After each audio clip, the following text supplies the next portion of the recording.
Bonjour tout le monde et bienvenue sur cette nouvelle vidéo. Avant de commencer cette vidéo, je voulais commencer par vous remercier pour tous vos commentaires et l'intérêt que vous avez porté sur ma vidéo où j'évoquais les points importants avant d'acheter une Harley Davidson, des choses qu'on ne savait pas forcément. Ça vous a beaucoup plu, il y a eu beaucoup de vues, vu la taille de ma chaîne, on est à peine 400 aujourd'hui, ce qui est déjà beaucoup, je trouve, vu que j'ai commencé ma chaîne il y a un mois à peine. La vidéo est aujourd'hui à 35 000 vues, c'est énorme pour mon compte, j'en suis très heureux. Et je suis particulièrement content parce que tous les gens qui ont commenté cette vidéo ont apporté un avis hyper constructif, il y a eu des discussions, il y a eu des débats, et c'est vraiment intéressant de voir avec l'expérience de chacun ce qui peut ressortir, parce qu'évidemment il y a plein de points que moi j'ai pas abordés, et voilà, de voir les expériences de certains en Suisse, en Belgique, en ville, à la campagne, c'était hyper intéressant à découvrir, donc pour ça je vous remercie. Dans la vidéo d'aujourd'hui, on va aborder un point en particulier qui est ressorti assez souvent dans les commentaires et auquel je n'avais pas pensé. C'est la notion de moto de riche, moto de bourge. Les Harley Davidson sont des motos qui coûtent très cher, c'est des motos pour voilà, des gens qui ont beaucoup d'argent. Moi, vous le savez pas encore, mais vous allez le découvrir avec cette chaîne YouTube. J'aime les choses qui ont de la valeur, mais je ne parle pas ici de valeur pécuniaire. Je ne parle pas d'argent. Ce qui m'intéresse, par exemple avec la Harley Davidson, c'est l'aura qu'il y a autour, c'est l'histoire. C'est pas le prix des motos. Donc aujourd'hui dans cette vidéo, on va parler de ça, du prix, de la valeur, du prestige, de la rareté, de tout ça, toute cette image qu'il y a autour de la marque Harley Davidson, mais pas que, puisque ça concerne aussi d'autres constructeurs, comme Ducati. Tout le monde a l'image de Ducati comme un constructeur extrêmement cher. Et on va voir à travers quelques exemples, notamment avec Honda, qu'il y a en fait un imaginaire collectif là-dessus qui est pas forcément vrai, mais on va voir pourquoi il y a cette image un peu d'exception sur ces machines-là. Pour commencer tout de suite, et je vais le dire très clairement, oui, les Harley Davidson, si vous achetez du neuf, c'est des motos qui coûtent extrêmement cher. Très vite, et en comparaison à d'autres constructeurs qui vont pas avoir ces gammes de prix-là, vous allez être très vite dans les 17 000, 20 000, 23 000, 27 000, voilà, c'est des gammes de prix qui sont quand même très élevées. Pour répondre à cette question, est-ce que les Harley Davidson sont des motos qui coûtent cher? Oui, bien sûr, elles coûtent extrêmement cher. En particulier maintenant, comme je vous l'ai évoqué dans l'ancienne vidéo, où les Sportster, du coup, ne seront plus à la vente neuve. Et c'était un peu les motos qui permettaient d'entrer dans le monde Harley Davidson, avec des Iron par exemple 883, ou des Sportster 1200 qui avaient un prix quand même qui était raisonnable. Ma Fortier par exemple qui est sortie en 2015, au moment de sa sortie, elle coûtait à peu près 12 000 euros. 12 000 euros, c'est déjà un budget pour tout le monde. Mais aujourd'hui, vous regardez chez Honda la Rebelle 1100, en fait elle est au même prix. Donc il n'y a pas d'écart entre ces deux motos. Et pourtant, la cylindrée de la Harley Davidson est un peu plus grosse, mais surtout ça ramène à la réalité les écarts qu'il peut y avoir dans notre tête entre les différents constructeurs. Parce que Honda, pour la plupart des gens, et moi y compris, c'est le constructeur de motos voilà, populaires, c'est des motos qui sont extrêmement fiables, c'est des motos pour tout le monde, c'est des motos qui vont pas coûter forcément très cher. Mais en fait aujourd'hui, en 2024, quand on regarde les prix, oui c'est cher. Bien sûr que c'est cher. Quand on voit des 650 qui coûtent 9 000, 10 000 euros, bien sûr que c'est une somme très importante vu la cylindrée. À ce prix-là, il y a 10-15 ans, on pouvait s'offrir une très bonne moto. Aujourd'hui, on a une moto, Honda fait de très bonnes motos, c'est pas la question, mais on va avoir des cylindrées moyennes. Je vais pas dire petites parce que 600 cm3, je trouve que c'est une cylindrée moyenne. Il y a pas de, c'est pas une 300, c'est pas une 125 non plus. Mais voilà, c'est pas une 1000, c'est pas une 1200. On reste dans des motos de cylindrée moyenne, mais qui se retrouvent aujourd'hui au prix, là j'ai pris l'exemple d'Honda, mais c'est chez tous les constructeurs, qui se retrouvent aujourd'hui au prix de grosses cylindrées il y a une dizaine d'années. Harley Davidson, ça coûte cher, oui, mais les écarts qu'il peut y avoir avec les autres constructeurs sont pas si énormes à cylindrée comparable. Si je prends le cas par exemple de Triumph, moi j'adore Triumph. J'étais sur Triumph avant de passer sur une Harley Davidson. J'ai adoré, j'ai eu une Tiger 900 Rally Pro et une Speed Twin 1200. C'est des motos que j'ai adoré. Mais aujourd'hui, quand on regarde les prix, c'est monstrueux en fait ce que ça coûte pour une moto. Alors je sais que Triumph, c'est vrai qu'il y a cette image de l'élégance à l'anglaise. Il y a une image particulière qui colle à Triumph. C'est très bien, c'est très beau, c'est que des belles pièces, etc.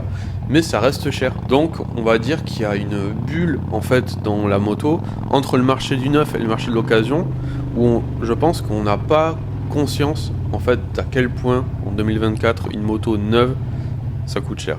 Si on veut pas une japonaise, ça coûte extrêmement cher aujourd'hui de s'offrir une moto neuve. Là j'ai parlé de Triumph, j'ai parlé de Harley Davidson, mais si on regarde chez Ducati, c'est la même chose. Et Ducati, c'est des motos qui, dans notre tête, ce sont des motos italiennes qui vont coûter extrêmement cher. Alors oui, bien sûr, elles coûtent cher, mais si on regarde par exemple la Diavel, je regarde un peu les motos à peu près équivalentes qu'on pourrait retrouver chez différents constructeurs, et bien en fait, le prix est pas si excessif comparé aux autres constructeurs. Ce qui veut dire que oui, ça coûte cher, mais ça coûte pas cher parce que ça va être Ducati, ou Triumph ou un Sportster Harley Davidson. En fait, ça coûte cher parce qu'aujourd'hui, la moto coûte cher. Et là, vous êtes en train de me dire, bah en fait, au début de sa vidéo, il commence à nous expliquer que non, la Davidson, c'est pas une moto de bourge, c'est pas une moto de riche, mais il nous explique que là, qu'en fait, la moto aujourd'hui, ça coûte cher et que chez Harley Davidson, peut-être un peu plus qu'ailleurs parce qu'il y a des cylindrées très grosse, il y a des prix qui montent à facilement 25 000 € pour une moto, avec une technologie quand même, on va dire, brute, j'aime pas dire ancienne, mais c'est vrai que les technologies sur Harley Davidson, on n'est pas chez Indian. Chez Indian, il y a une technologie très récente sur toutes les motos. Chez Harley Davidson, c'est pas du tout le cas. Alors pourquoi les gens continuent à acheter ce genre de moto? Si je vous parle par exemple chez Suzuki, une GSX-R 1000 de 2008 par exemple, vous savez que c'est des motos qui sont extrêmement recherchées. Si vous prenez un enfant de 10 ans et vous prenez une personne qui a, on va dire, 75 ans, vous lui parlez de Harley Davidson, tout de suite, l'enfant comme la personne adulte va savoir ce que c'est une Harley Davidson, va avoir une image très claire de ces motos-là et en fait va avoir un imaginaire déjà construit autour, ce qui n'est pas le cas avec les autres constructeurs. Vous annoncez à un enfant, je sais pas, des motos BMW ou Triumph, bon, il va pas avoir une image dessus. Ducati peut-être, si dans son entourage il y a des gens qui sont passionnés par la marque, mais il y a des choses qui sont intemporelles et qui traversent les générations et les continents. C'est comme si vous parlez à quelqu'un de Michael Jackson ou Clay Slater. Bon, même si les gens ne s'intéressent pas du tout à la musique ou au surf, tout le monde sait qui est Michael Jackson ou Clay Slater. Et Harley Davidson, c'est pareil. Tout le monde sait ce que c'est une Harley Davidson et c'est pour ça que ça coûte cher. C'est parce que vous achetez une marque, vous achetez un nom, vous achetez une histoire. Et c'est ça qui fait la valeur de la moto. Et moi, c'est ça qui m'intéresse quand j'achète une moto ou que j'achète un autre objet. Ce n'est pas la valeur financière. En fait, c'est pas l'argent que représente cette moto à proprement parler avec les éléments qu'il peut y avoir dessus ou si on prend une montre ou par rapport à son utilité. Et c'est pour ça qu'on continue à les acheter aujourd'hui. Donc non, les Harley Davidson sont pas forcément des motos de bourges, de bobos, de riches.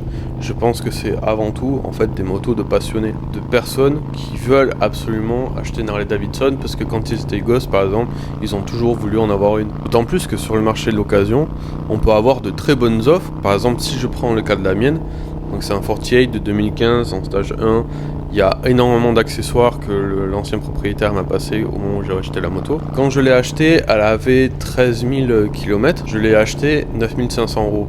J'habite à La Réunion, c'est une île où tout coûte plus cher, surtout pour ce qui va être voiture, moto, ça coûte extrêmement cher, même neuf, il y a des écarts monstrueux dessus. Mais voilà, je l'ai acheté 9 500 €, je suis transparent avec vous, pour une moto qui est en état parfait. Quand je suis allé voir des garages, etc., pour voir les grilles, savoir ce qu'ils en pensaient, tous m'ont dit elle est dans un état exceptionnel et j'en suis particulièrement heureux, je la trouve magnifique, je suis très content de ma moto. Bref, on n'est pas là pour dire ça, mais ce que je veux vous dire par là, c'est qu'en fait 9 500 €, quand on voit aujourd'hui des MT 07, 09, où les gens ont mis, je sais pas, ils ont changé la ligne, ils ont mis quelques accessoires, et ils les vendent 300, 400 € en dessous du prix du neuf, bon, je trouve que c'est vraiment pas exagéré comme prix. Alors oui, bien sûr, 9 500 € c'est déjà une somme. Je préfère acheter 9 500 € une moto, un 1200 cm3 qui a 9 ans, par exemple, qu'une moto neuve en 600 cm3 avec bourrée d'électronique, mais en fait qui va avoir une décote monstre dès la première ou deuxième année. Vous voyez ce que je veux dire? Parce qu'en fait, c'est des motos, là je pense notamment à, par exemple, oui, une MT, une CBS 150. C'est des motos qui sont très belles, c'est des motos qui sont très fun, c'est des motos qui sont très chouettes, mais je cherche pas à acheter une moto pour rouler, je cherche pas une utilitaire. Je cherche une moto qui me fait plaisir. Et c'est pour ça que les Harley Davidson ont autant de valeur auprès du public. Parce qu'en fait, les gens qui voudront acheter plus tard ma moto quand je la vendrai, c'est des gens qui seront passionnés et qui auront le même sourire en la voyant que moi j'ai pu avoir la première fois où je l'ai vue.